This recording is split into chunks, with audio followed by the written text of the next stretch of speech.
हाणे मांखे 2 टे ॾींहं थिया वयम हिकिड़ी जाइ ते, पोइ हमरा नालो बि लिखियो खीसे में मांखे पियो आहे। पोइ चवंदो मांखे चांडे साहिब जी निंड में ज़ियारत थी। पोइ मां साईं चांडे साहिब खे कुझु ॻाल्हियूं पुछियुमि, शेरनि जे बारे में पुछियोमांसि। त पोइ चांडे साहिब चयो यार हाजी इमदादुल्ला खे चइजा त हिन शेर मूं जेके आम करे वो कहिड़ो चए अॼुकल्ह अंग्रेज़ी मुल्क में काहे पई, असांजे घरनि में असांजे महलनि में असांजे माहौल में अंग्रेज़ी काहे पई आहे। ॿियो न त असांजा नंढड़ा ॿार बि सूट पाइनि था, जीअं पुलिस वारनि खे सूट हूंदो आहे, औरतूं न पर नंढा ॿार ईअं इहा अंग्रेज़ी शइ आहे। चए अंग्रेज़ी बोली भोली हर जा हुक्म हलाए थी, अंग्रेज़नि जी बोली भोली हर जा हुक्म हलाए थी।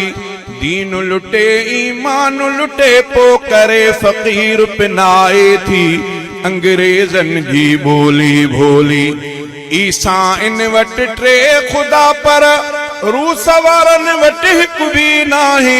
ईसा इन वट 3 खुदा पर रूस वारनि वटि हिकु बि नाहे। अंग्रेज़ी ॾिस ॿिन्ही जो आणे पाण में सिर मिलाए थी, अंग्रेज़नि जी बोली भोली हर जा हुक्म हलाए थी। दीन लुटे ईमान लुटे पो करे फ़कीर पिनाए थी, अंग्रेज़नि जी बोली भोली।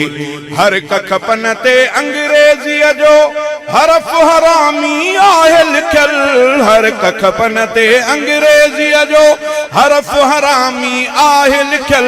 गिट मिट गड़बड़ बड़बड़ आणे, गिट मिट गड़बड़ बड़बड़ आणे, दर दर ढोल वजाए थी, अंग्रेज़नि जी बोली भोली हर जा हुक्म हलाए थी।